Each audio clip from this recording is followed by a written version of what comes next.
Lucas 3, verso 21. Depois que todo o povo fora batizado, e Jesus também, enquanto ele orava, o céu se abriu. E o Espírito Santo desceu sobre ele em forma corpórea, como uma pomba. E uma voz disse do céu: Tu és meu filho amado, em ti me agrado. Ao começar o seu ministério, Jesus tinha cerca de 30 anos.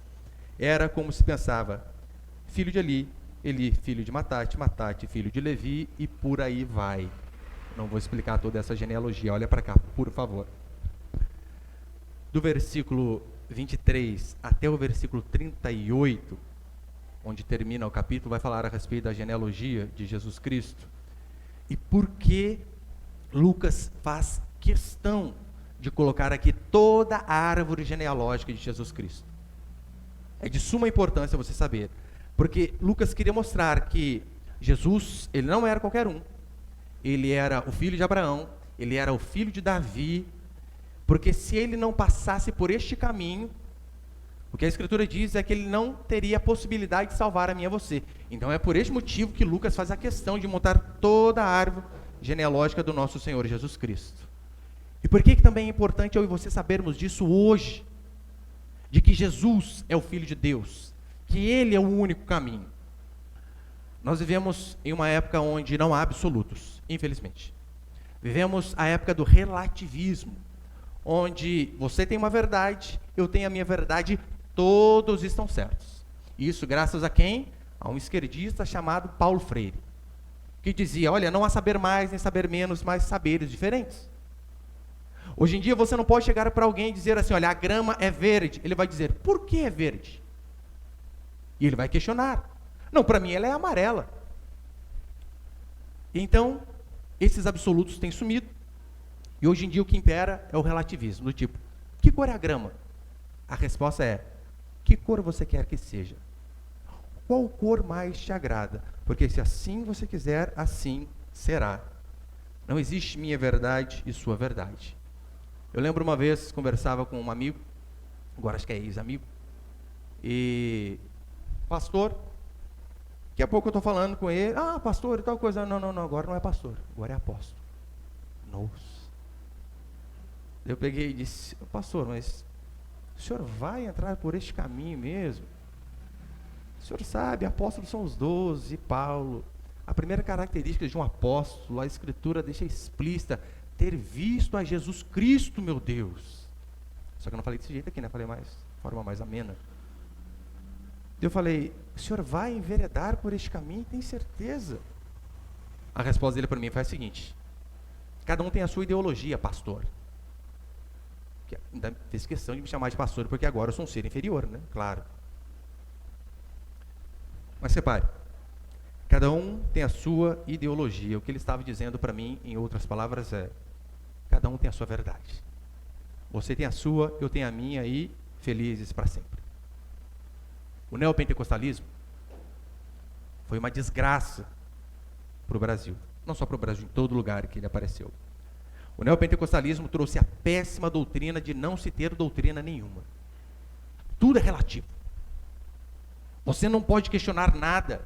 Não há absolutos nem em relação à Escritura. Por isso que o sola Escritura não existe no mundo neopentecostal. E quando você questiona, de bate pronto você ouve: quem és tu para tocar no ungido do Senhor? Vai duvidar de mim?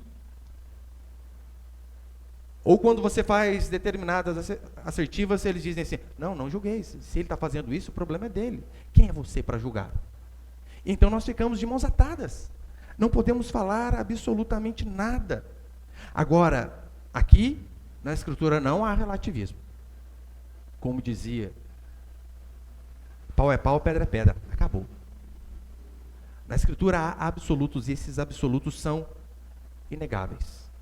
Não podemos negociar, são inegociáveis. E tudo aqui gira em torno do testemunho de que Jesus Cristo é o único que pode salvar. Por isso a genealogia, para mostrar que ele de fato é o cumprimento de todas as profecias. E se você pensa que o cristianismo, ele é apenas uma das vias para se chegar ao céu, como muitos dizem, isso é mentira. Jesus Cristo, ele era totalmente exclusivista, tanto é que ele diz assim: eu sou um dos caminhos, uma das verdades. É assim que ele diz? Não! Eu sou o caminho, a verdade e a vida. Ninguém vem ao Pai se não for através de mim. Ou seja, todo aquele que está tentando chegar a Deus por outro caminho que não seja eu, não vai alcançar o seu objetivo. Não, você pode. Eu acho que hoje eu estava lendo um tweet lá do Papa Francisco. Ele dizia algo mais ou menos nesses termos, de que Maria foi o caminho para que Jesus chegasse à terra. E o caminho para que nós chegamos a Deus, nós precisamos pegar o caminho oposto, Jesus, Maria, para chegar a Deus. Você precisa então simplesmente rasgar Timóteo, quando Paulo diz que só há um mediador entre Deus e os homens. Cristo Jesus, homem. E é isso que a Escritura vem dizer o tempo todo. Os judeus que ainda existem hoje, eles acreditam no Antigo Testamento, acreditam sim. Só que eles não são cristãos. Por quê? Porque eles estão esperando o Messias chegar até hoje. Eles não conseguiram, vendo aquele Jesus, o filho do carpinteiro, cumprir todas as profecias diante dos seus olhos. E mesmo assim o seu coração permaneceu endurecido. Então aqui nesta porção, eu quero dar apenas 4 testemunhos de que Jesus Cristo de fato é o Messias esperado. O primeiro é o seguinte, põe ali, por favor. O primeiro que nós vemos aqui é o testemunho do batismo. Jesus foi ser batizado. Agora você pode perguntar, pastor, para que era o batismo? O batismo, ele era e é uma confissão pública de arrependimento. Quando nós decidimos passar pelas águas, o que nós estamos dizendo é, de forma pública, que somos pecadores. Não é algo que nós nos orgulhamos dizendo, eu sou perfeito. Não, o batismo ele prova o contrário. Você está dizendo diante do pastor ou de outra pessoa que o batize, diante das pessoas que estão ali testemunhando, que você é falho, pecador, imoral, e que você por si mesmo não consegue chegar a Deus. É isso que significa o batismo. Agora, o que explica Jesus Cristo, sem pecado, batizar? O que a Escritura vai dizer é que ele veio para cumprir toda a justiça. Por isso, mesmo sem pecado, ele precisou passar por isso. Mateus 3,15, o Evangelho vai dizer assim: e Jesus te respondeu, deixe por enquanto, porque assim nos convém cumprir toda a justiça. Então João consentiu. Aqui, Mateus também está falando a respeito do batismo de Jesus Cristo. João ele diz assim, eu é que queria ser batizado por ti, e vem o Senhor a mim? Jesus diz, deixa como está. Por quê? Porque a justiça, toda a justiça precisa ser cumprida. Em Gálatas, capítulo 4, Paulo diz assim, vindo porém a plenitude dos tempos, Deus enviou o seu Filho, nascido de mulher, nascido debaixo da lei, para resgatar os que estavam debaixo da lei, a fim de que recebemos a adoção de filhos. Vindo a plenitude dos tempos, ou seja, na hora certa, Jesus não atrasou nada.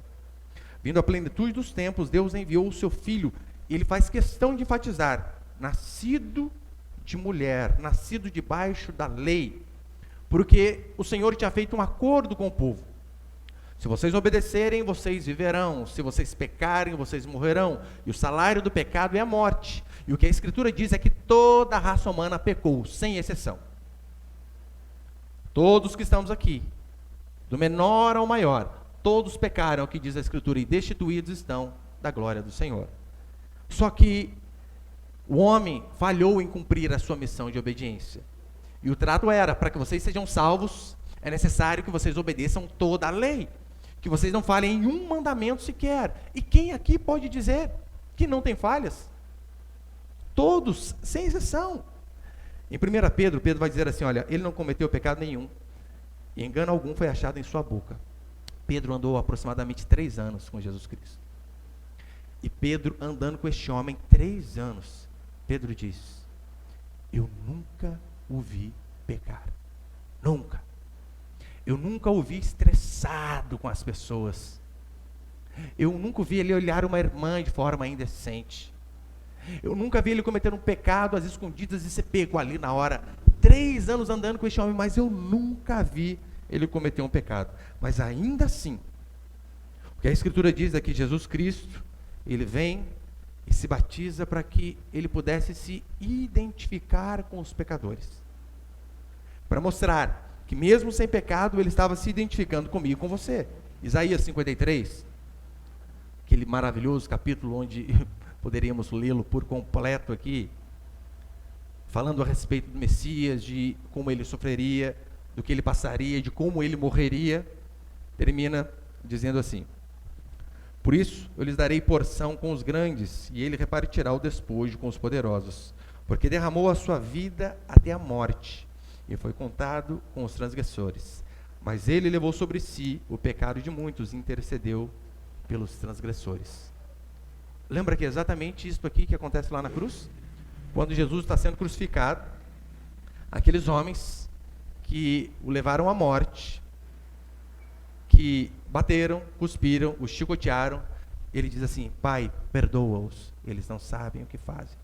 E ele estava ali justamente no meio de dois transgressores, porque era necessário que alguém pagasse o preço da nossa dívida. É isso que toda a Escritura vai dizer. Era necessário que alguém morresse para que os nossos pecados fossem perdoados. Porque se o salário do pecado é a morte, e todos, sem exceção, pecamos, alguém precisou morrer em nosso lugar. Essa conta, meu irmão, não é paga, deixando para depois.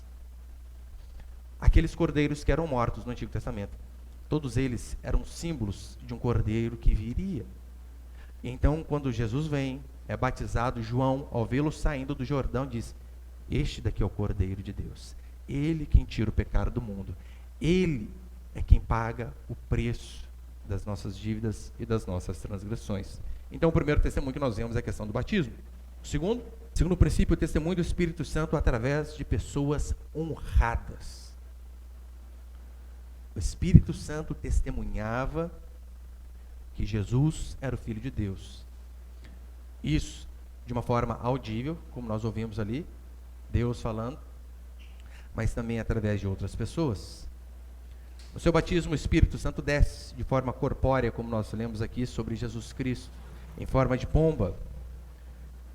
Isso era para que João, vendo aquela cena, tivesse a certeza: este daqui é o Messias. Este daqui é aquele que nós temos esperado durante anos, durante séculos. Lembra que os profetas sempre disseram que um dia viria o Salvador. E então, depois do último profeta, 430 anos aproximadamente de silêncio até João Batista.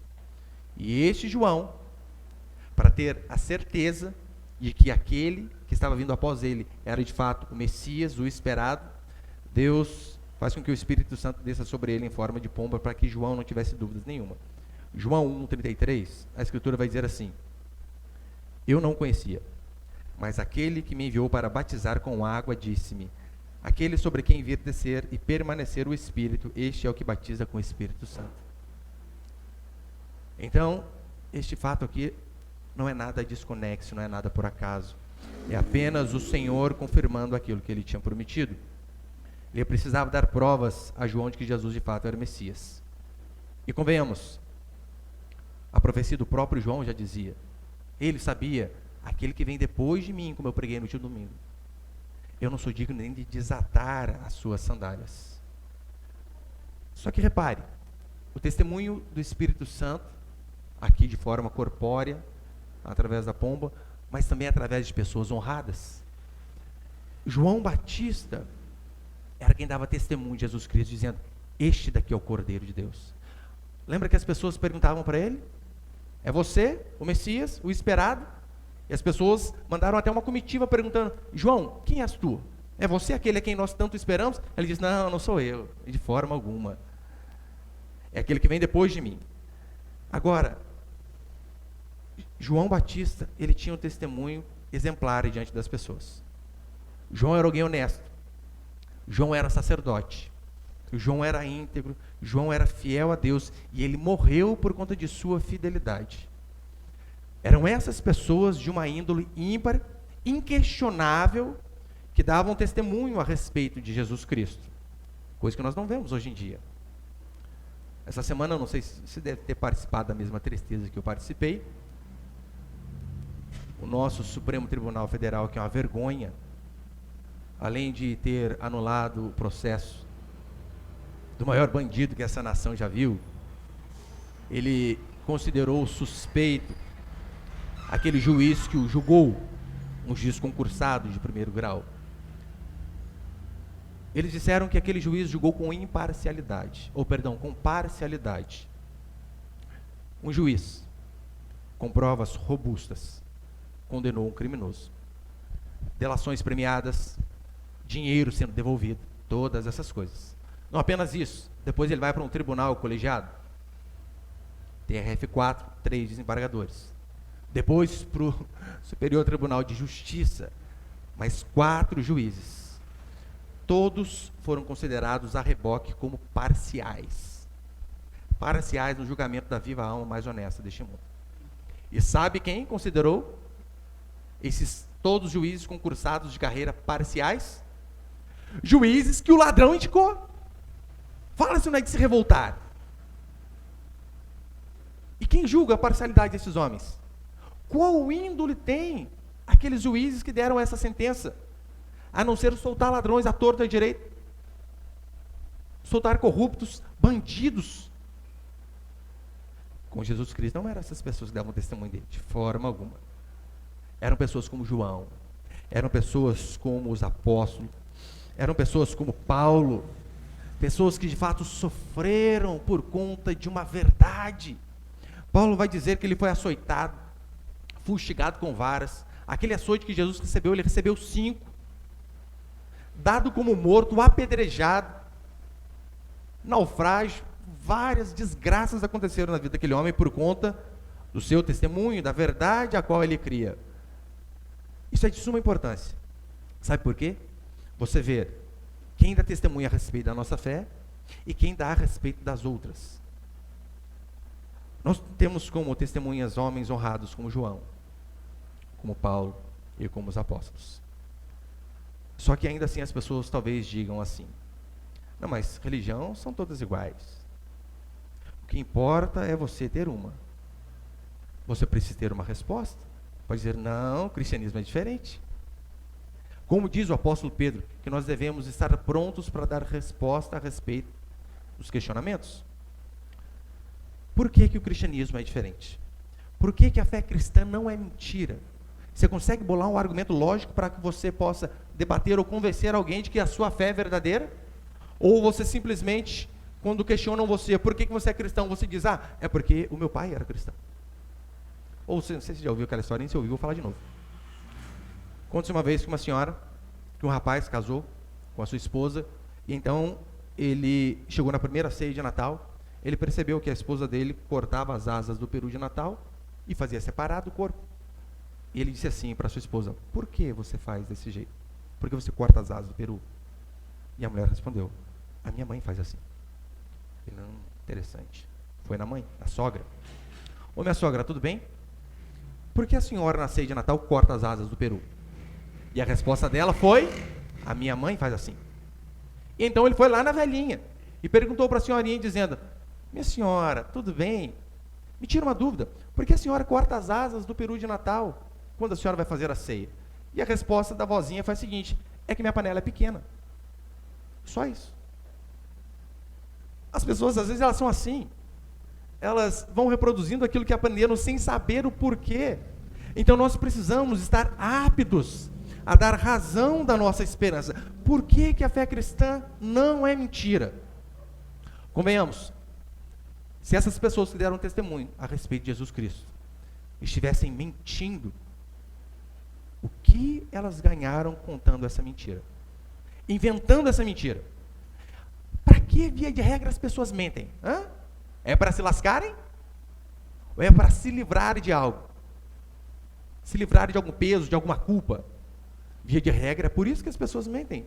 Agora, se esses homens, eles de fato estivessem mentindo, o que eles ganharam com essa mentira foi ver seus filhos mortos, muitos de seus amigos decapitados, outros incendiados, mulheres cerradas ao meio, estupradas.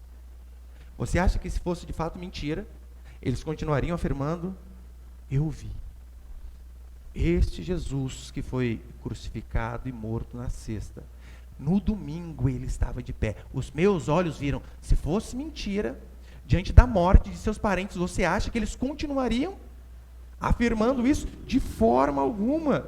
Então, quando as pessoas disserem para você assim, olha, religião é tudo igual, você diz, não, não é. Não é, de forma alguma. O cristianismo ele é ímpar. O cristianismo é diferente justamente por conta disso. Eu sei que até médicos, eu já li pesquisas dizendo que muitos dizem que é importante você ter fé na hora da enfermidade, na hora do luto, na hora da dificuldade, não importa onde seja a sua fé. É importante que você tenha fé porque você vai passar pelo momento de dificuldade melhor.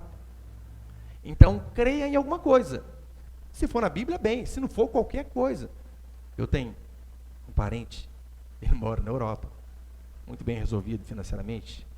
E uma vez ele conversando comigo a respeito disso, falando a respeito, né, das várias fés. Tomar cuidado para não falar fés no plural errado, né? Daí dá besteira, né? Ele falando a respeito de várias crenças que existem. E então ele pegou uma pedra e disse assim para mim, olha, eu aprendi a ter fé nesta pedra. A pegá-la, colocá-la aqui no meu coração. E se eu pedir algo de todo o meu ser para essa pedra, isso vai se resolver. E eu do outro lado do WhatsApp só pensei, né? Falei, louco, fumou maconha, só pode. Só pode. A Vinícius sabe quem que é. Só pode. Mas eles dizem isso. Não importa em que você tenha fé, mas tenha fé. O Evangelho chegou a mim e a você, não através de pessoas que pegaram uma pedra e disseram, ai, pedra querida, realize meu sonho. Não. Essa escritura, a qual eu e você hoje ainda temos o privilégio de andá-la com ela para qualquer lado, de lê-la, estudá-la. Essa escritura chegou a mim e a você através de cabeças decapitadas, através de homens que foram incendiados para funcionarem de iluminação para as ruas de Roma, através de mulheres que foram violentadas por vários homens de uma vez, que viram seus filhos um a um morrendo diante dos seus próprios olhos e por último tiveram os seus olhos vazados, furados, para que a última imagem que eles tivessem eram dos seus filhos mortos. Como diz Tertuliano, o sangue dos mártires é a semente da igreja. O cristianismo não é qualquer fé. O cristianismo não é qualquer religião, pode ter certeza. Jesus não é uma via que nos leva ao céu. O que a Escritura vai dizer, de forma categórica, é que Ele é o único caminho que pode nos levar ao Senhor. Terceiro princípio, o testemunho do próprio Deus. Verso 22. O Espírito Santo desceu sobre ele em forma corpórea como uma pomba, e uma voz disse do céu: Tu és meu filho amado, em ti me agrado, ou em ti me comprazo. Aqueles homens que estavam ali junto com João ouviram aquela voz. Se você ler os evangelhos sinóticos, que são Mateus, Marcos e Lucas, se você já os leu, você sabe que eles falam em si as mesmas coisas. Alguns com uns detalhes a mais do que o outro, tirando João, que é um pouco diferente. Esses outros três evangelhos são chamados de sinóticos justamente por falarem as mesmas coisas com algumas diferenças, alguns pontos de vista. Eles compartilharam ali o mesmo fato. A diferença é que um atentou para determinado detalhe e outro para outro. Não é assim que funciona? Aconteceu, você viu fulano cair de bicicleta. Alguns vão dizer, nossa, ele caiu de bicicleta que a moto passou correndo do lado. Outro vai falar, nossa, ele caiu de bicicleta que a moto passou correndo, mas o motoqueiro passou buzinando. E essas diferencinhas básicas, é isso aqui que a Escritura vai dizer. Jesus, ele ouviu do Pai o seguinte: eu tenho prazer, me comprazo em você. Diante dessa frase, tem muitas aplicações totalmente práticas em nossa vida. Muitas. O que dá para a gente tirar disso é que, às vezes, nós ficamos tão preocupados com o elogio das pessoas aqui, com o que elas podem falar a respeito de nós, que acabamos esquecendo de que o principal é saber o que o nosso Deus pensa a nosso respeito. Olhe para o exemplo do nosso Senhor. Ele ouve do Pai: em ti eu me agrado. E o que ele ouviu quando ele estava aqui na terra? Tu tens demônio. Olha a diferença. O mesmo Jesus do Pai, ele ouve que o Pai se agradava dele, e das pessoas ele ouvia: você é um endemoniado. No livro de Marcos, vai dizer que os seus próprios parentes queriam prendê-lo e diziam que ele era louco. Meu irmão, se até a família do cara não gostava dele, você imagina as angústias que Jesus não passava. Mas você reparou que, mesmo as pessoas falando que ele era um endemoniado, um glutão, comilão, mesmo as pessoas falando que ele era louco, os seus próprios parentes não acreditavam nele. Você já viu Jesus murmurando por conta do que as pessoas diziam a respeito dele? Você já viu Jesus indo lá para o Facebook fazer textão? Ninguém me dá valor. Você já viu Jesus postando status em direta? Aquele que não me ajudou. Quase aquela risada maquiavélica, né? Você não vê ele fazendo isso, colocando hashtag magoado. Por quê? A sua preocupação era: o que meu pai diz a meu respeito? Porque, meu irmão, se eu e você estamos em Cristo, o que importa do que dizem a nosso respeito? Absolutamente nada. Em Romanos 1, Paulo vai dizer que nós somos filhos amados de Deus. Daí está lá. Essa é a verdade a nosso respeito. Somos filhos amados do Senhor. Daí a menininha adolescente está lá na escola, o adolescente com a cara cheia de espinha, com gel no cabelo, não olha para ela fica em crise. Ai, meu Deus, ele não me quer. Meu Deus, você está preocupada com a opinião desse rapaz aí que a calça parece metade da cueca? Você percebeu o tanto de adolescente com depressão? Na verdade, muita frescura, vamos dizer a verdade. Porque, fulano me ignorou. E se nós de fato colocássemos os olhos naquilo que importa? E se nós de fato nos importássemos com aquilo que Deus diz a nosso respeito? Como Deus nos enxerga? Porque a Escritura diz que assim como o Senhor amava Jesus Cristo, assim Ele nos ama. Meu irmão, e se Ele diz isso a nosso respeito, você vai ficar frustrado porque deram um bloco em você nas redes sociais? De jeito nenhum. Que o fulano não te reconheceu, sabendo que o amor de Deus é sobre nossas vidas. Isso não é o suficiente para você? Mas vai ficar chorando engano. A Bíblia dá um exemplo fantástico. A Bíblia diz que Ana chorava por conta de um filho, queria muito ter um filho, e seu marido, Eucana, chega diante dela e diz assim: a mulher está lá, ela havia sua concorrente tendo um filho igual com ele. E ela querendo ter um filho a qualquer custo, não consegue. Então Eucana chega diante da sua esposa e diz assim: mulher, eu te sou melhor que 10 filhos. Marido, hein? Que moral desse homem, hein? Eu te sou melhor que 10 filhos? Não precisa ficar triste. É claro que Eucana não era melhor, não era tão bom quanto ele se achava. Mas você sabia que exatamente isso que Jesus disse a nosso respeito? 1, 2, 10 filhos ou sem nenhum, qual o problema? Sabendo que eu amo você. Você acha que essas outras coisas vão preencher talvez o vazio que você tem no coração? Não tem. Aquilo que nós temos em Cristo é muito maior do que aquilo que nós não possuímos na vida.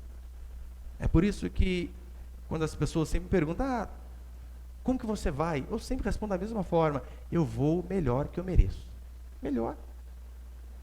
Eu não falo isso por demagogia, porque eu de fato sei aquilo que eu merecia.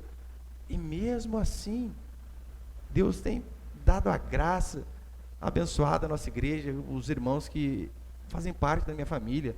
A minha família, que é uma bênção, também tem uns carnes de pescoço, toda família tem. Mas eu tenho muito mais que eu mereço. Pastor, mas o senhor sai do seu serviço para ganhar tão pouco. E daí? Qual o problema? O senhor vai sustentar, meu irmão. Agora sai de bicicleta, carro novo, não interessa.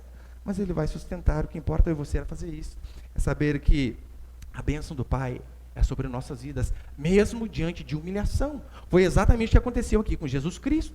Você consegue imaginar o Rei da Glória, sem pecado, sendo batizado por um homem pecador? Que tamanha humilhação foi essa? Diante das pessoas ali, ele foi apenas mais um. Apenas mais um. Você acha que isso foi humilhante? Ah, foi justamente na hora da humilhação, diz a Escritura, que o céu se abriu sobre ele. E às vezes na nossa vida acontece assim também. Eu sei que, diante do mundo, nós pensamos que Deus está nos aprovando quando algo dá certo. Não é? Muitos crentes são assim. Você fez tal coisa, às vezes perdeu uma vida inteira, mas o dia que deu certo, olha aí Deus te exaltando, aleluia. Nada contra, nada contra.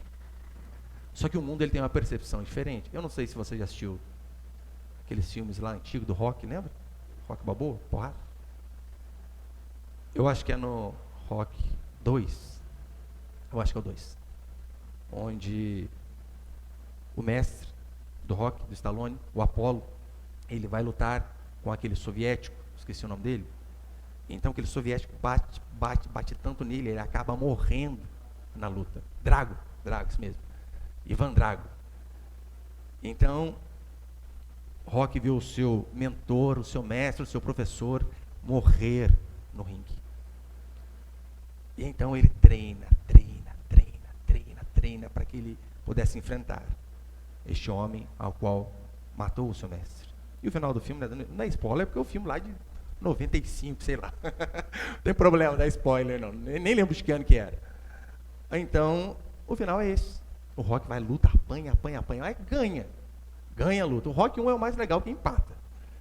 Mas o outro ele ganha. Então, para o mundo é isso aí. Quem te viu passar na prova e não te ajudou, quando vê você na benção vai se arrepender. Vai estar entre a plateia e você no palco. Eu sempre falo, a inspiração de Sabor de Mel é a mesma de Beijinho no Ombro, da Valesca Popozuda. A mesma. As duas vieram do inferno. É isso que o mundo diz. Isso é vitória para eles. Você percebeu que com o cristianismo é diferente? Com o cristianismo, às vezes, é na derrota, é na humilhação que nós recebemos, não o aplauso dos homens, mas o aplauso do nosso Deus. O que importa? Se aqui formos humilhados, o que importa? O que importa é eu e você permanecermos fiéis a Deus. Se teremos mais ou menos, não importa. Olha por exemplo de José. A Escritura diz que José foi vendido por seus irmãos. Vendido pelos seus irmãos, que eram gente boa, porque os outros queriam matá-lo. Mas um bonzinho me diz, não vou matar o Zé, não, vamos vender. Vender dá dinheiro. Ei, meu irmão, você com os irmãos, isso é para quem é inimigo, né? Não precisa. Então, José é vendido. Ele chega, desvenda os sonhos lá do rei. E depois é jogado na cadeia de forma injusta de novo. A mulher queria sair com ele, ele corre da mulher, rapaz santo esse José. O que acontece? Injustamente ele vai parar na cadeia. E a história os irmãos sabem. O que importa? Com liberdade ou privado dela, eu e você permanecermos fiéis ao Senhor. Olhe por exemplo de Urias. Se tem um homem, meu irmão, que foi fiel a Deus, foi Urias. Davi vai e pega a única mulher do cara, engravida ela. Depois ele bola um plano dizendo assim, cara, eu engravidei a mulher, preciso dar um jeito. Davi chama o cara da guerra e diz, Urias, o que é isso, rapaz? Vai descansar um pouquinho na sua casa, deita-te. Irmão, você está na guerra, sua cabeça a prêmio. O rei chama você para a guerra e diz assim, vai ficar um pouco com essa mulher, fica, essa aqui quer ficar, né? Vai lá. O que ele faz? Mesmo assim, ele permanece do lado de fora. Diz a Escritura que Davi o embriaga. Mesmo assim, aquele homem não se deita com a sua esposa. Davi então escreve uma cartinha ao comandante de seu exército, para que Joabe pudesse colocar Urias na frente de batalha. A frente de batalha, meu irmão, rapidinho você morre. Aí então ele faz essa cartinha e dá para Urias. O que Urias faz? Meu irmão, é só um pouquinho de instinto feminino, da curiosidade. Resolvi o problema dele. Deixa eu ver o que está escrito. Rapaz, não vou entregar nada. Se Urias fosse um pouquinho curioso, ele estava vivo. Mas olha a fidelidade desse homem. Ele leva de forma íntegra. Entrega a Joabe. Joabe o põe na frente da batalha e ele acaba morrendo. Por sua fidelidade. Você quer ouvir o elogio de quem? Dos homens ou de Deus? Olhe por exemplo de Estevão. Capítulo 7 diz a Escritura que aquele homem, depois de pregar o Evangelho, pregar a mensagem do arrependimento, diz a Escritura que os homens o apedrejam. E então, Estevão, sendo apedrejado, olha para aqueles homens e diz a mesma frase de Jesus: Pai, perdoa-os, eles não sabem o que fazem. Olha o contraste. De um lado, aqueles homens com ódio, de um outro, Deus alegre. Estevão, de fato, estava com todas as portas do mundo fechadas. Mas mesmo com as portas do mundo fechadas, diante de Deus, os céus estavam abertos para este homem. E é assim que eu e você devemos procurar. É sermos fiéis e agradar o nosso Deus. E para encerrar, põe ali o quarto, Vinícius, por favor. Não precisa não. O quarto princípio é o seguinte: o testemunho da genealogia. Versículo 38. Daí vai falando, filho daquele, filho daquele, filho daquele. Termina dizendo assim: Cainã, filho de Enos. Enos de Sete, Sete de Adão, Adão de Deus. Para provar que Jesus Cristo era o Messias, era aquele prometido lá atrás. Põe ali Gênesis, por favor, Samuel. Gênesis 3, verso 15. Lá no começo, olha o que vai dizer a Escritura. Deus dizendo assim: porém inimizade entre ti, ali, lembra? Entre ti quem? Entre a serpente, que tinha enganado Eva, e a mulher. Esse era o embate. Porém inimizade entre ti e a mulher, ou seja, entre a serpente, entre o diabo e a mulher. Entre a tua descendência e a descendência dela. Esta te ferirá a cabeça, e tu lhe ferirás o calcanhar. Fazendo uma alusão clara aqui de que Satanás, ele iria ferir o calcanhar do Salvador. E isso que os teólogos dizem é que de fato aconteceu quando Jesus foi crucificado e morto. Aquela ali foi a ferida no calcanhar. Mas, no mesmo momento que ele fosse ferido o calcanhar, ele feriria a cabeça do diabo. Aquela cruz, onde o diabo talvez tenha pensado: venci, consegui. A morte de Jesus Cristo ali foi a derrota final do diabo. Pessoas, senhores, motoqueiro, troca de escapamento. Justamente ali, na cruz, onde o diabo pensou que venceria, ali foi o momento da sua derrota. Mas repare, era importantíssimo que Jesus viesse como homem.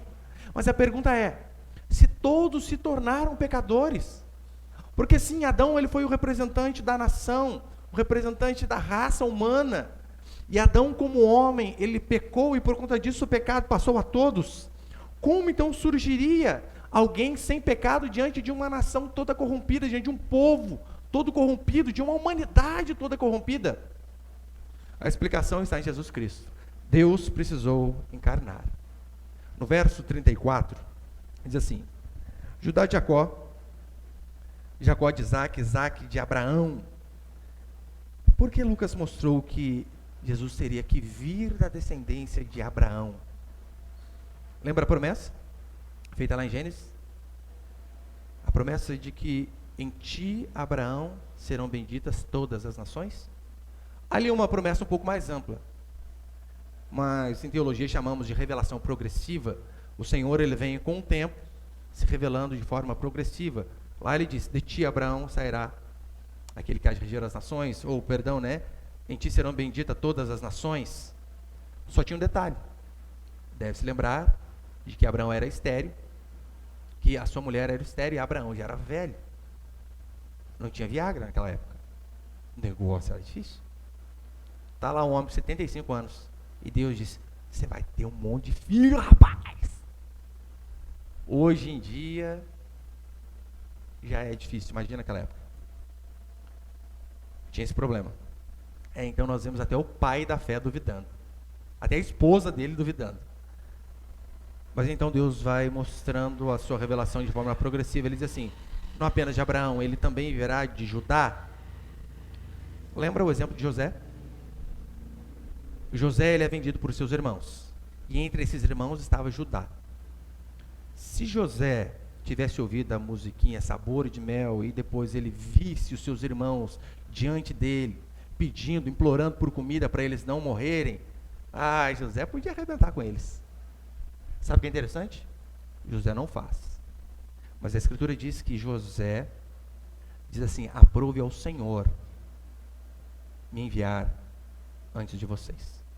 Ele, diante de toda aquela desgraça, aquela trairagem dos seus irmãos e todos os problemas que ele passou, ele diz: o Senhor assim o quis.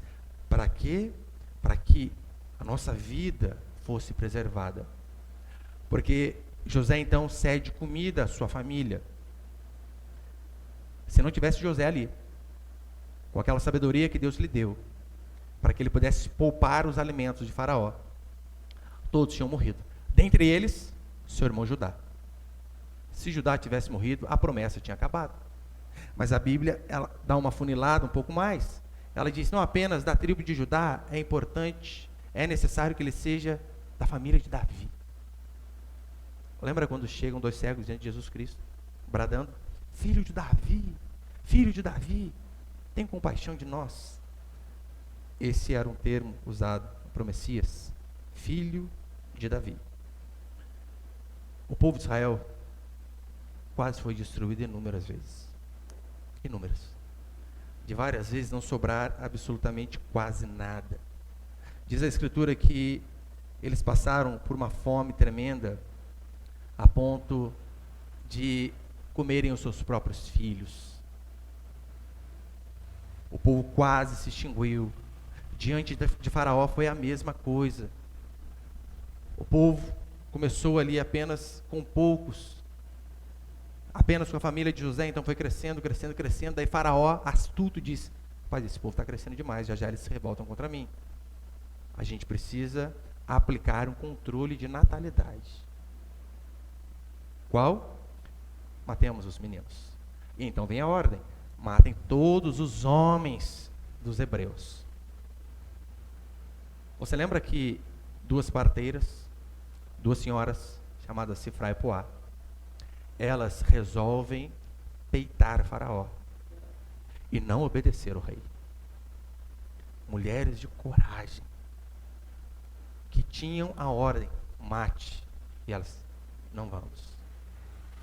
E então quando o Faraó vem inquiri-las e diz o seguinte: olha, o que está acontecendo? Eu não mandei matar os meninos, por que eles não estão morrendo? Olha a astúcia delas. A gente queria, mas quando a gente chega para ajudar no parto, as hebreias são tão fortes que os filhos já saíram. E ali, por conta dessas 2 mulheres corajosas, as crianças não morrem, os meninos. E desses meninos sai quem? Moisés. Olha, já estou encerrando, olhe por exemplo de Esther. O exemplo de Esther é um exemplo fantástico. Diz a Escritura que o rei chama a sua esposa, a rainha Vasti, diante de um banquete para mostrar: olha, eu vou mostrar para vocês aqui, como é linda a minha mulher. E a mulher não vem, rebelde, feminista, Betty Friedan da vida, não obedece. E então, diz a Escritura que o rei a manda embora. Você não quer? Tá bom, vou fazer um concurso de beleza aqui, Miss Palácio. Não era esse nome, claro, né? Ele então manda buscar as mulheres mais bonitas do reino. Elas ficam 1 ano se embelezando. Irmã, isso aí que é a vida. Imagina 1 ano de Mary Kay. É glória para as irmãs. 1 ano se embelezando. E então, dentre todas aquelas mulheres bonitas, Deus escolhe, o rei escolhe quem? Esther. Daí você pensa assim: pastor, mas aquele rei sabia, né? As mulheres todas eram bonitas, mas Esther era íntegra, honesta. Era nada, irmão, foi só por causa da beleza. O texto não diz nada. Ele olhou: rapaz, essa aqui que eu quero. Você acha que ele estava pensando em quê? Ele queria aquilo que ele queria mesmo. Então diz a Escritura que, por conta da beleza de uma mulher, uma beleza que mais tarde também se transformou em coragem, porque Esther, sabendo que ela podia ser morta se ela chegasse diante do rei sem avisar, mesmo sendo rainha, diz a Escritura que um homem maquiavélico chamado Amã, ele bola um plano para que o povo de Deus fosse morto. E então Esther, bonita, que já estava lá, você consegue imaginar? Olha, Deus fez uns para serem médicos, mecânicos, eletricistas, e Deus fez você para quê? Fez eu só para ser bonita, só para isso. Assim foi Esther. Mas até na beleza dessa mulher tinha um propósito. Não era ficar lá, né?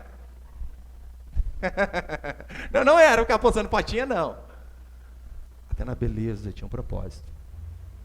E então você junta a beleza dessa mulher com a coragem. E ela chega então e conversa com o rei. E no final os irmãos lembram, né? Na verdade, Amã acaba morrendo. E para encerrar, só vou dar o exemplo do exílio. Israel pecou tanto, tanto, tanto, tanto, a ponto de comerem os seus próprios filhos, como eu falei. Em 1 Reis, vai dizer que o rei da Síria vê que o povo estava quase minguando, quase acabando. Ele então traz pessoas de fora para que a descendência daquele povinho que estava quase acabando continuasse. Aí imagina a cabeça do rei, rapaz, vai acabar esse povo, traz um povo de fora aqui para eles arrumar filho. Então nós vemos, os egípcios acabaram. Impérios poderosos como o Império Egípcio acabou. Os assírios, os medo-persas, os babilônios de Nabucodonosor, todos eles caem. E um povinho minúsculo, chamado povo de Deus, permanece. Imagine como era ali. Aqueles judeus, eles ansiavam pela vinda do Messias, constantemente. Provavelmente eles contavam para os seus filhos, dizendo, olha, vai vir o Salvador, vai vir. E aqueles meninos eram alimentados com essa esperança. E passavam para os seus filhos. Então Lucas, aqui no texto ao qual nós lemos, ele diz assim, este, a qual nós estamos esperando há anos, é o carpinteiro. Nele se cumpre todas as profecias. Ele é aquele a qual nós esperamos. O Cristo, aquele que viria da parte de Deus. Repare que a mensagem do Evangelho, ela não é tão pobre como os pastores da teologia da prosperidade pregam. Porque sim, a teologia da prosperidade é de uma pobreza tamanha. Porque eles prometem apenas bens materiais aqui na terra. Miserável. A mensagem do Evangelho não é sobre uma casa na praia, sobre um carro novo, sobre status. Não. A mensagem do Evangelho não é nem de aprovação diante das pessoas. Não é. A mensagem do Evangelho, ela é transcendente. Ela vai muito além disso daqui. Ela fala de fato sobre o perdão dos nossos pecados. Sobre a esperança em sermos salvos, não mediante as nossas forças, mas mediante a obediência de outro. Esta é a grande mensagem do Evangelho, sobre o perdão dos pecados, sobre a salvação e a glória eterna. Agora, se para você o seu Evangelho apenas você terminar bem, vitorioso e com bens materiais, o seu Evangelho é muito pobre. Pastor, o senhor é contra essas coisas? De forma alguma. Mas eu sigo o que Paulo diz. Se a nossa esperança em Cristo se limita apenas a esta vida, somos os mais infelizes de todos os homens. Meu irmão, ainda que eu e você venhamos a terminar os nossos dias pagando aluguel, carro velho ou até sem carro, com marido ou sem marido, com filho ou sem filho, ainda que eu e você venhamos a terminar a nossa vida bem de saúde ou acometido por um vírus, por um mal súbito, o que importa é terminarmos fiéis. Este deve ser o nosso objetivo existencial.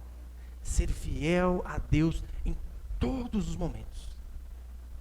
Quando as pessoas estiverem vendo, sim, mas até no nosso íntimo, aquele momento onde você pega o seu celularzinho, liga a internet e ninguém o verá. Oh, que a fidelidade permaneça.